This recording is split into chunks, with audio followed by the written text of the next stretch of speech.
Over these mountains is Iran, a regime that has succeeded in cutting many of its people off from the outside world. But disturbing stories detailing the authorities' brutal retribution, systematic sexual violence against anti-regime protesters have begun leaking out. We've come here to the Kurdish region of Iraq to try and find out more. This is Hannah, not her real name. A Kurdish Iranian woman recently smuggled out of Iran. She fears for her life. After taking off and burning her headscarf on the streets, she was arrested and detained by Iranian intelligence officers.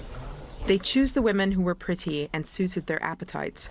Then the officer would take one of them from the cell to a smaller, private room.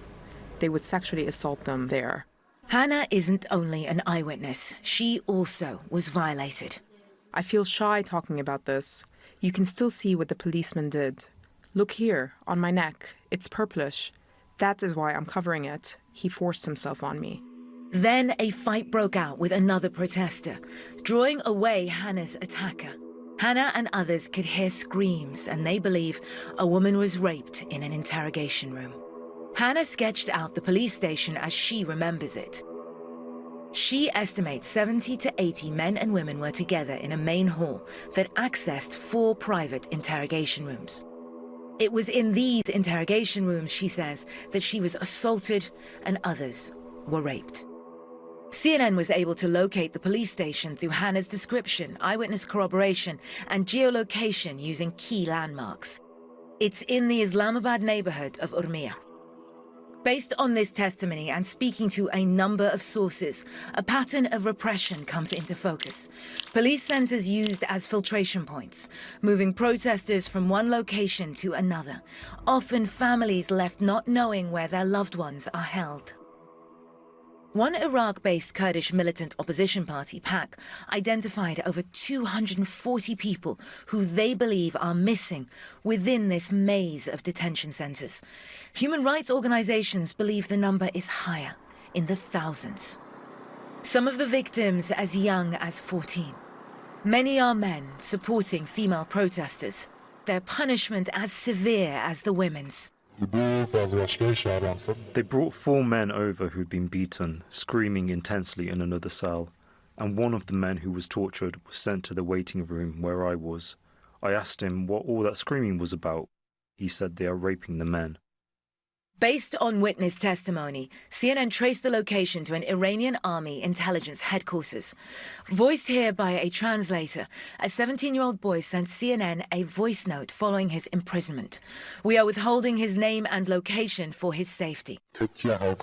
When a security guard heard me discussing the rape of the other inmates, he started torturing me all over again. They tortured, raped me from behind. Even as authorities visited sexual violence on protesters, regime figures accused female protesters of prostitution, of, quote, wanting to be naked. Of the incidents of sexual violence against protesters inside Iranian detention facilities, most occurred in the Kurdish majority areas to the west of Iran, home to a historically oppressed minority. Disturbingly, in some cases, the rapes were filmed and used to blackmail protesters into silence.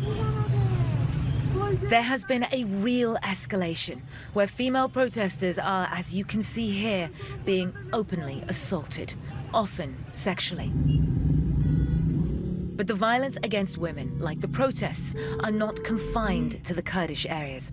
They are often focused on locations where the protests are most intense, like here in the capital, Tehran. Well, One of these stories is Armita Abbasi's, a typical 20-year-old on social media, sharing her love of animals and music. but not least, bye-bye.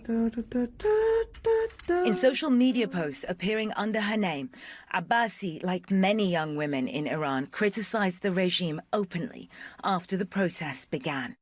Unlike most, she did it without anonymity. It didn't take long for security forces to find and arrest her. Abbasi disappeared. Soon after, whistleblowers began to post on various social media platforms. Medics sharing eyewitness accounts of what had been done to Abbasi. First of all, they say, there were a few plainclothes men with her and they did not let her out of their sight. Even during a private medical examination, they were there. She was my patient. I went to her bedside. They had shaved her hair. She was scared and was trembling. When she first came in, they said it was rectal bleeding due to repeated rape. The plainclothesmen insisted that the doctor write that the rape was from prior to her arrest, and then after this issue was becoming obvious to all, they changed the entire scenario altogether. The details of these leaks were confirmed to CNN by an insider at Imam Ali Hospital, where Abbasi was brought to be examined. In a statement, the government said Abbasi was treated for digestive problems. The medics who treated her said that was not true. The Iranian regime denies the rape, accusing her of leading protests, an allegation which could see her face the death penalty. At this usually busy border crossing between Iraq and Iran, it is deceptively quiet. Those who can cross tell us the noose is tightening on protesters. Authorities have, for decades, used sexual torture against Iranians, and it appears once more a familiar pattern. Sexual violence deployed to enforce an assertion of moral guardianship.